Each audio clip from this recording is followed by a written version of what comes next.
A blessed afternoon, everyone. We are the group 9, and this is, This is Ensmer Vindesus. and my name is Jeremy Carl Z. Cruz, I am Crystal R. David. and we will discuss employment decision under the staffing of engineering organization. So next, um, these are the contents of our topic. First, we will discuss about the introduction of employment decision, where we will give you an overview of employment decision. And it consists of the following, which is the first one is monetary rewards, promotion, transfer, and demotion. And next, we will also discuss the topic of staffing, which is under separation, and it can be done by voluntary and involuntary. Next. But before that, we will discuss or we will just have a recap of the previous topics. First one is the field of engineering management, which we learn about the origin and development of engineering management and its relation to CE profession to us. So we are able to familiarize the variety of tasks depending on the engineer's specialization and being able to describe the functions, skills, and qualification of an engineer manager. So next is we also discuss about decision making. This decision making, which is also relevant to our topic now because it is a process of choosing from a set of alternatives to achieve organizational or managerial objectives or goals. So, the same with our topic, which is employment decision, we are making a choice when whom to hire, promote, reassign, reevaluate or evaluate discipline, or for worst case scenarios, we can also terminate the employees. So next is we also discuss about planning, where we learn the importance of planning, process, management levels, topics, or types of plans, and making an effective planning. Next is organizing the technical activities, where we learned about the reason why we need to organize and its purpose, the hierarchies, and the organizational structure. Now, let's move on to our topic now, which is staffing the engineering organization. Diba, after we set the desired organizational structure, our next move will be filling up the identified positions with the most qualified persons available. So, bakit nga ba qualified persons yung kailangan natin sa mga identified positions? Kasi kung hindi qualified, ang mga kukunin natin, yung i-fill natin sa mga gap na yon, magkakaroon tayo ng staffing error that may lead to worst case scenarios katulad ng nireport ng mga previous reporters natin na sinabi nila noong 1981 nag-collapse ang Cultural Center Complex sa Baguio na habang nag-undergo siya sa construction and maraming workers ang namatay. So, di ba malaking risk 'yon as civil engineers. So, kailangan natin pagplanuhin lahat lalo na sa pag-fill ng mga unidentified na positions sa mga wala pong dapat qualified persons pa rin yung kinukuha natin. So next, punta tayo sa staffing procedure. So ang una is human resource planning, recruitment, selection, induction and orientation, training and development, and performance appraisal. Itong mga to na-discuss ito sa mga previous reporters. So ang sa atin naman ay ang employment decisions or and separation. Now, let's go on to our topic, which is employment decision. Next, please. So So we discussed our topic is the last part of chapter 4 or chapter 5, which is staffing, which is employment decisions and separation. So this is the seventh and the last step of the staffing procedure.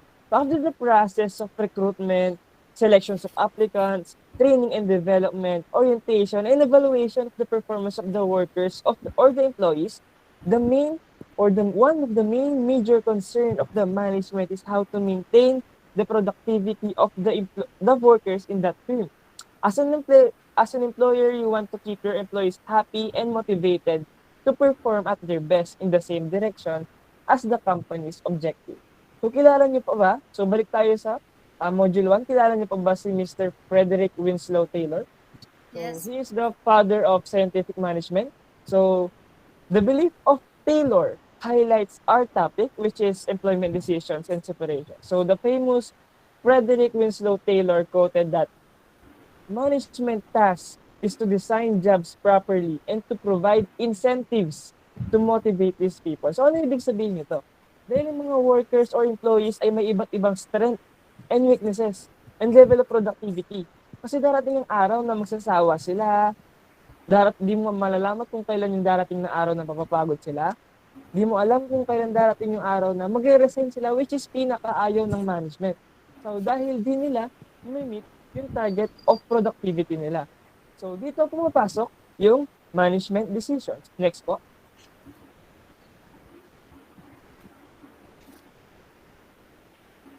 Miss Jeremy So, Gar. next tayo, employment decision.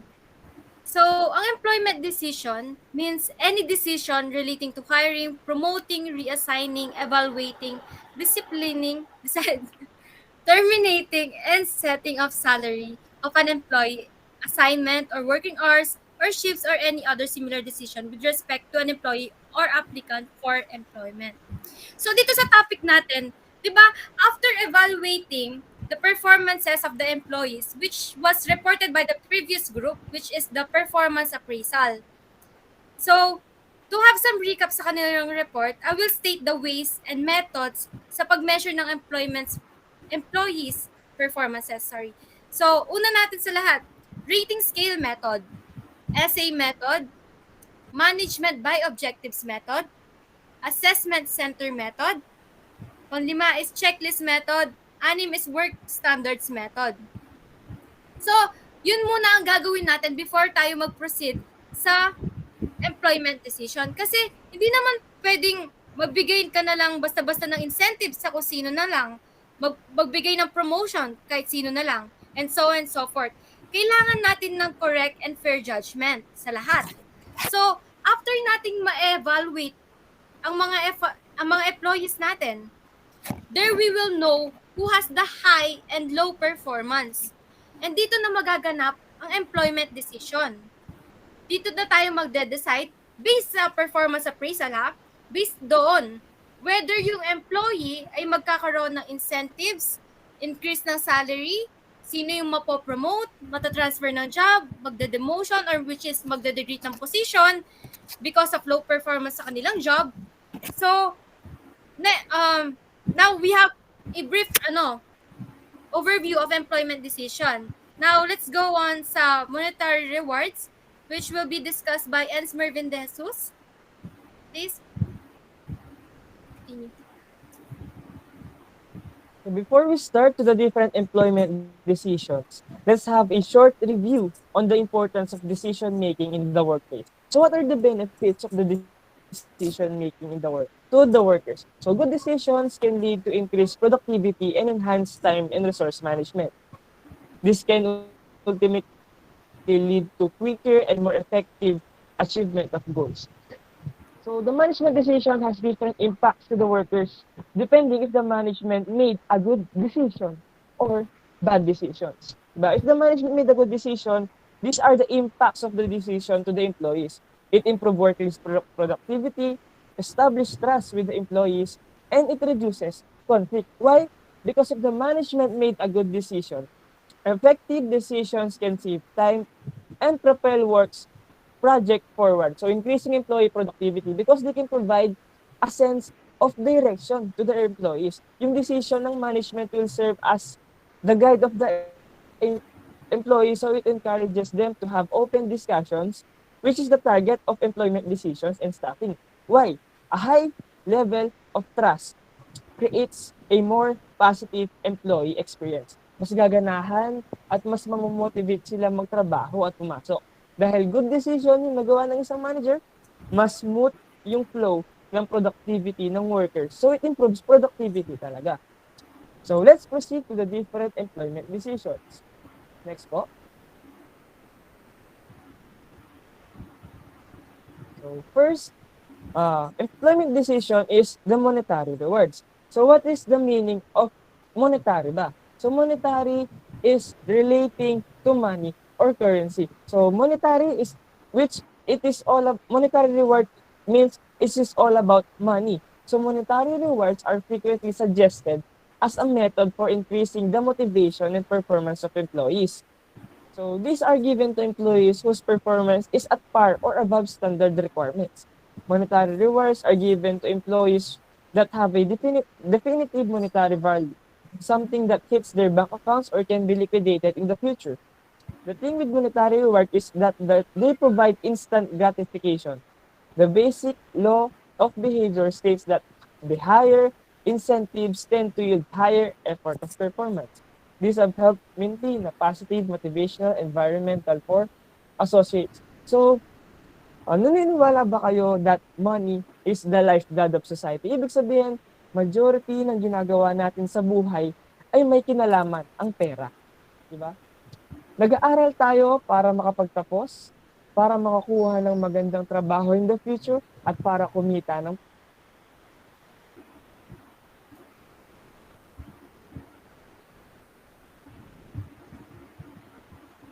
field, at para kumita ng pera. Ang mga magigiting na mason, construction workers, laborers, at mga iba't ibang empleyado sa field ay nagtatrabaho para sa pera. Kaya ang monetary rewards ay magandang strategy para ma-motivate ang mga employees. Dahil yun yung isa sa mga major na dahilan kung bakit sila nagtatrabaho, para kumita ng pera. Di ba? So, sino ba naman ang aayaw sa pera? So, magkakaroon sila ng motivation at magkakaroon sila ng gana na pumasok araw-araw kasi may goal sila. Meron silang nilook forward. Diba? Kaya mas gagalingan nila sa trabaho, mas magsisipag sila para makuha nila yung reward na yon. Next, these are the examples of monetary rewards. So, first we have the performance-based salary increase. So, these monetary rewards are given to employees that the performance is above the standard requirement. So, binibigay ito sa employees na nag-excel talaga sa work. Yung kitang-kita talaga yung effort mo doon sa trabaho mo at namimit mo yung everyday goals mo at namimit mo yung objectives ng company. Next, we have bonuses. Yan, yung pinaka-favorite ng lahat ng mga empleyado kasi lahat sila nabibigyan. Bakit? Kasi some bonuses are law-based, meaning they are required talaga sa isang company. Under Presidential Decree number 851, employers from the private sector in the Philippines are required to pay their rank and file employees a 13-month pay not later than December 24 every year. So the 13-month pay is equivalent to the 1/12 of an employee's basic annual salary. So example of bonuses are the 13-month pay, yan, Christmas bonus, and holiday bonus, which is familiar sa ating lahat. So next, monetary rewards is promotion. Next po. Yan, promotion. So this refers to a movement by a person into a position of higher pay and greater responsibilities, and which is given as a reward for competence and ambition. So yan, sabi dito, higher position. Yan, dahil may increase in position, may increase in hierarchy sa position, merong increase in salary. Yan, promotion, increase in salary. Promotion, increase in position. Promotion, increase in responsibilities. Promotion, increase in status. And promotion, increase in benefits. So, bakit nga ba mas better yung promotion kaysa pag-hire ng bagong employees? Diba? So, promoting from within is easier and far more cost-effective. So, these are the reasons why promotion is better than hiring or external hiring. Diba? First, they enhance employee retention. They inspire the whole team to do well and career growth. Kasi it can be a lot quicker because di mo na kailangan mag-scan ng mga curriculum vitae, resumes, di mo na kailangan mag-interview, di mo na kailangan ulitin lahat ng staffing procedure. Dahil kapag nag-hire ka ulit, back to zero ka. It is safer. Why? Because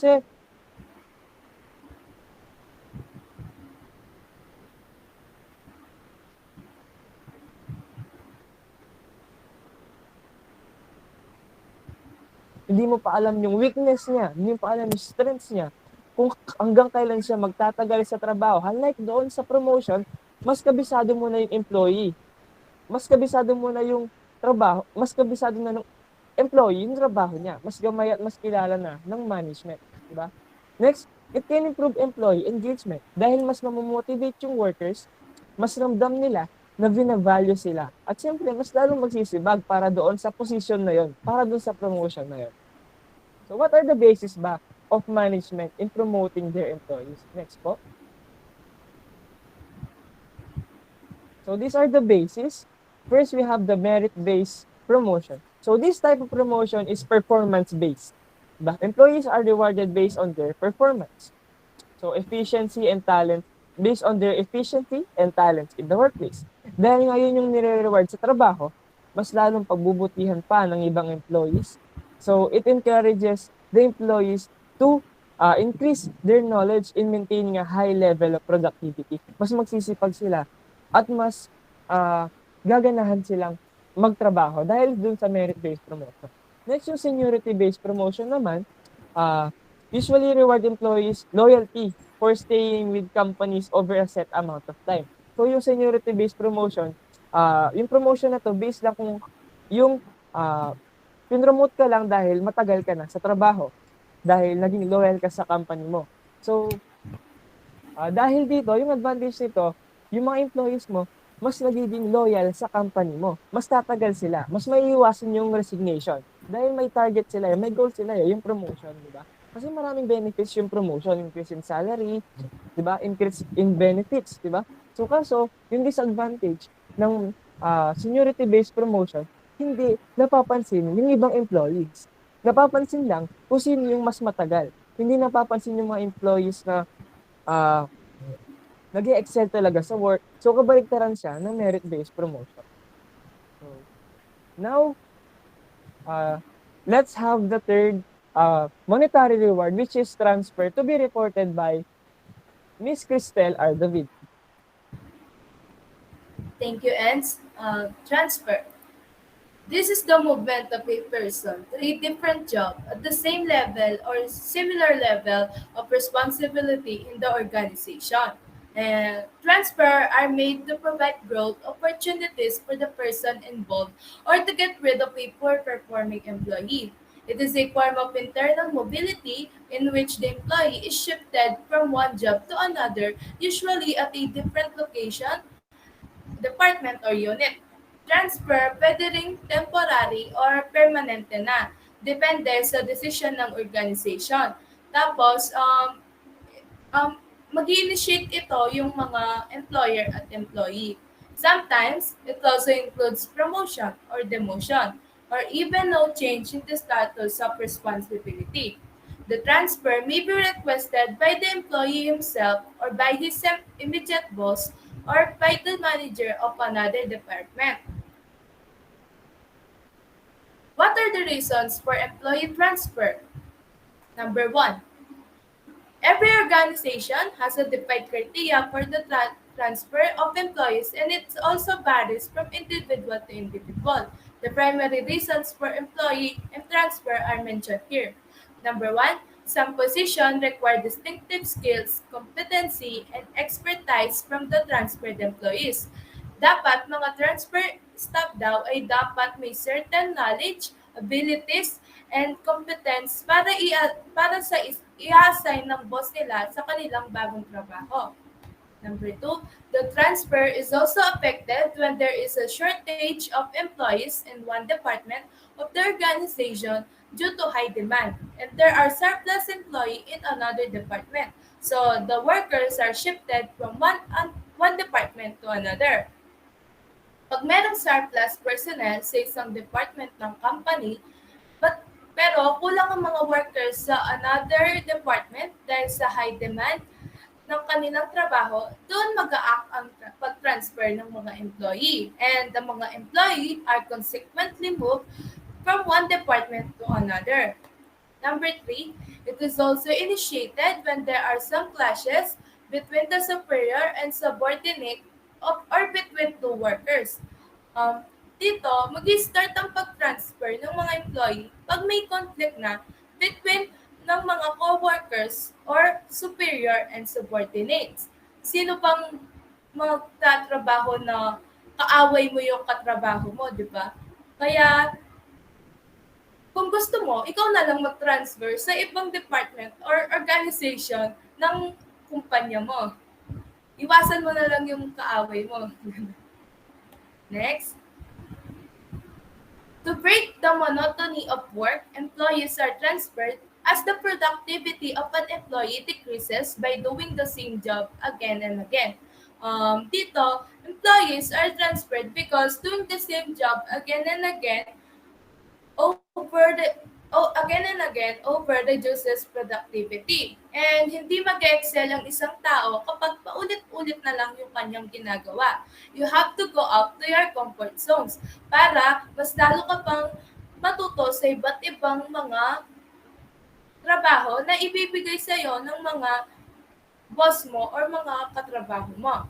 Next, an employee may request the Human Resources Department to transfer him to another location due to health issues because the climate is not suitable for his or her health. For example, dito, may asthma ka, then yung trabaho mo is site engineer. Siyempre sa site na pinagtatrabuhan mo ay meron na likabok or na pwedeng mag-trigger sa asthma mo. And is that pwede kang magpa-transfer sa pwedeng sa office ka na lang, ganon, para mas, syempre, health is wealth, sabi nga nila. Para kailangan, importante pa rin talaga ang health natin pagdating sa trabaho natin. Next, female employees commonly request a transfer when they get married and they have to live with their spouses. I remember someone, a close friends of mine, couple sila, and nung hindi pa sila mag-asawa, nagtatrabaho sila sa isang barko or cruise ship na yung girl nasa upper deck siya and yung boy naman nasa bar station, gano'n. Naghahalo siya ng mga alak. And nung nag-asawa na sila, before, hindi sila magkasama, hindi sila nag-meet sa isang deck or floor ng isang ship. Especially now, pandemic, strict talaga sila. Then, nung nag-asawa na sila, nag-request yung kaibigan ko na babae na kung pwede, kung magsama na lang sila sa isang room. And pinayagan naman sila. Next one, demotion. This is a movement from one position to another which has less pay or responsibility attached to it. It is used as a form of punishment or as temporary measure to keep an employee until he is offered the high position. Employee demotion ang kabaligtaran ng employee promotion. Ito ay ang pag-act na pagbaba ng isang individual's rank and as a status as a result of disciplinary action. This can be because of an employee's work, behavior, violation of rules, etc. Demotion is one of the most dreadful situations as an employee can suffer. It harms their motivation, morale, and peace of mind. And what's even worse is that there are countless reasons why a worker might face this dilemma that bring us to our next matter. Causes of employee demotion. One of many causes of employee demotion, these are the most common employee demotion. Lack of workplace or discipline. Discipline is important as it binds the employees and also motivates them to respect their organization. Punctuality ensure employees attend office daily and also complete their working hours. Importante ang discipline sa workplace, lalo na kapag dapat maaga kang pumapasok, hindi ka laging nale-late, and uh, alam mo talaga pag disiplinado yung tao kapag organize yung trabaho niya, lagi niyang nami-meet yung mga deadlines and all. Next, inadequate knowledge of the assigned work or designation. Dapat dinedemote ang isang employee kapag hindi siya capable dun, or competent dun sa work na na-assign sa kanya or na-designate sa kanya. Dapat, bago ka pumasok sa isang trabaho, dapat alam mo sa sarili mo na kaya mong gawin yung work na yon. Next, organizational restructuring, declining performance. Ito ay a noticeable deterioration in performance of quality. Next, violation of company rules. Yan, maaari ka rin ma-demote dahil sa pag-violate ng company rules. Next, improper work ethics. Dito, dapat, you know how to pakihalipilo sa mga ka-work mo. And dapat, sabi nga nila, respect beget respect. Dapat respetuhin mo mga boss mo, mga katrabaho mo, at mga manggagawa mo. And next, separation will be discussed by Jeremy Carl Cruz. So, good afternoon, everyone. I will discuss separation of employment. So, next, it is the discontinuation of his employment contract with the company. Yan. Makikita natin dito sa chart. So, yung group of people, merong nahiwalay na isa. So, pwede siyang magawa either voluntary or involuntary. Nasaan ang involuntary natin? Yan, involuntary. So, sabihin natin, ang employment separation, it refers kasi sa end of employees working relationship sa isang kumpanya.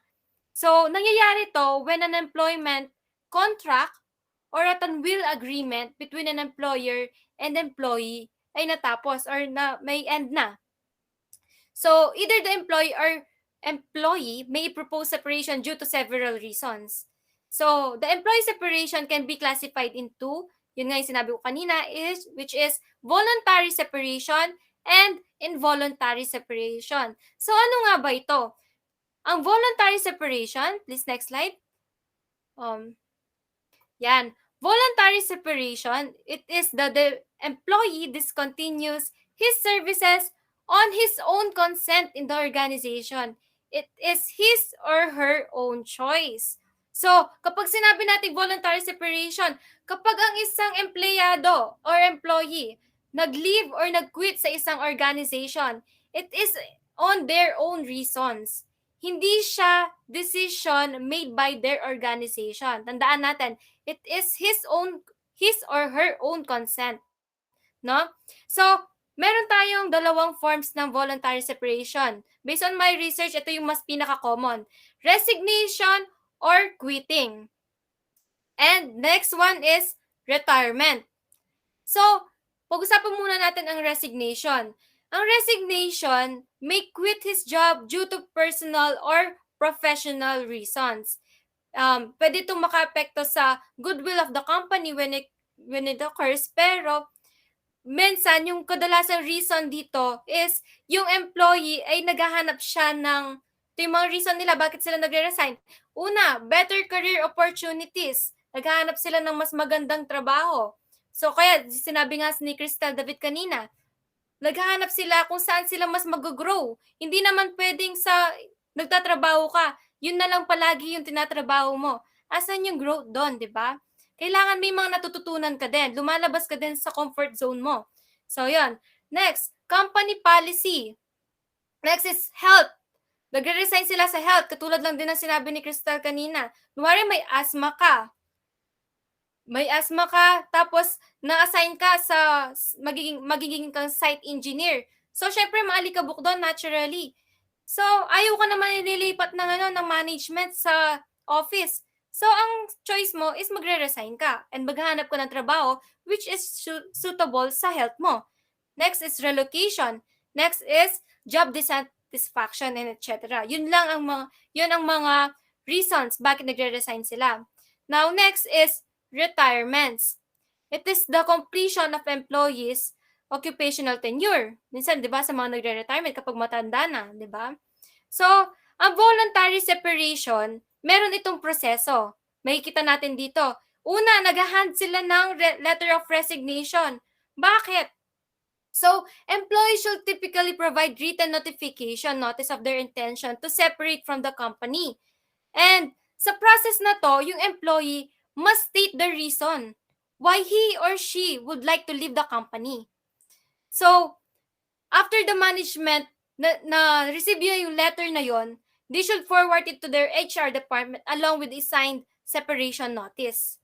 Next naman, may kita natin dito, a neutral party should conduct an exit interview with the employee. Nag-interview siya dyan. Interviewin yung employee na gusto mag-resign.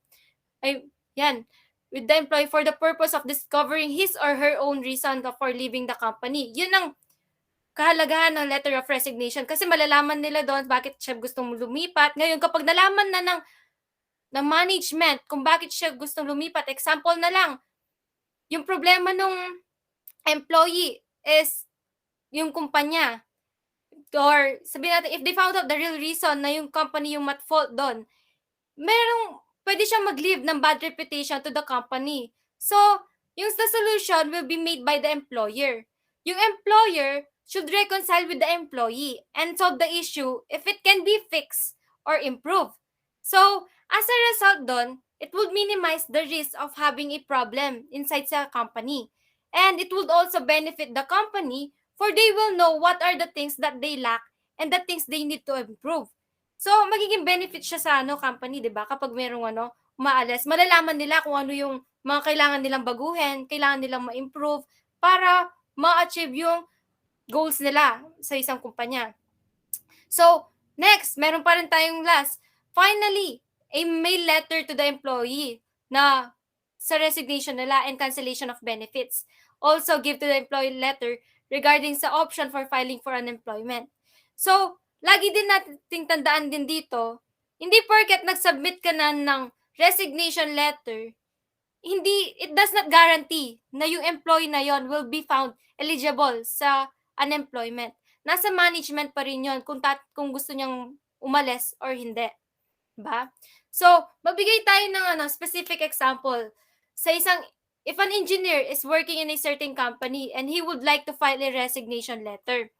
So, kailangan niyang sabihin doon ang reason niya sa paglaalis. For example, if he has a problem with the management of the company.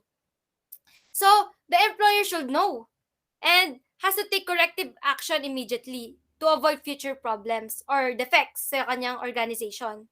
So now, ganun ang voluntary resignation. Own consent yon, ha? It is his or her own choice. Next tayo. Involuntary separation. Ito, yung keyword, employer terminates the services of their employees due to organizational reasons. Dito sa involuntary, yung organization, yung magde-decide kung sino yung ifa-fire nila at hindi. 'Di ba? Sila yung magde-decide. Kumbaga dito sa voluntary, sariling desisyon ng mga employees. Dito sa involuntary, hindi. Company yung magde-decide kung tatanggalin sila. Okay? So, meron pa rin tayong mga reasons bakit sila pwedeng tanggalin. Hindi lang basta-basta na sabihin na lang na, ay, ikaw tanggal ka na. Nakita mo pa lang siya, ayaw mo na sa kanya, gusto mo na siyang tanggalin. Matik tanggal na siya. Hindi. So, kailangan meron tayong mga reasons bakit natin sila gustong tanggalin. Una, ito yung mga reasons na common reasons bakit sila tinatanggal. Poor performance of the employee. Bakit? For example, engineer ka, then you have a construction worker and you have an undergoing construction. Everyone was busy doing their job. And you saw this lazy worker na humihiga-higa lang, pahila-hilata lang, and not doing anything. So, you decide whether you can fire this person or not. Diba? So, gusto mo nga rin ng tamad-tamad sa inyong kumpanya, edi, tsamba-tsamba na lang ng kumpanya yan, ng construction, bahala na. So, next, employee committed an act violating the company rules and regulation. Kasi sabi nga ni Tel kanina, kailangan mong malaman yung mga rules and regulations ng isang kumpanya para maiwasan mong ma-fire ka, mawalan ka ng trabaho. Self-explanatory. Example na lang, nag-violate ka ng rules.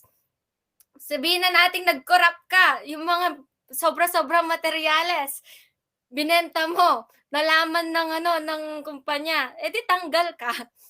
'Di ba? Sino ba namang kumpanya na may gustong ma-corruption sa sarili niyang kumpanya sa loob ng kumpanya niya, 'di ba? Tapos hindi siya nagbe-benefit. So syempre tanggal 'yan. So next, unprofessional behavior of the employees. Syempre naman, sinong may gustong katrabaho, mas ma-attitude pa sa'yo. Minsan, madalas to sa mga construction. Minsan kapag naririnig ko yung parents ko, pinag-uusapan nila, may mga katrabaho sila, may nagmamagaling, may ganito lang yung position niya, pero pinapakilaman niya yung trabaho nito, mas akala niya mas magaling pa siya.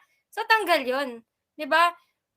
Tayo din yung mahihirapan, yung may-ari din yung mahihirapan kasi wala namang kaalam-alam to, hindi naman ito yung forte niya sa work niya. Ba't siya nakikialam dito?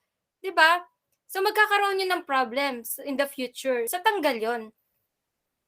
Next, the company may face ups and downs in the business cycle. So wala namang perfect business eh.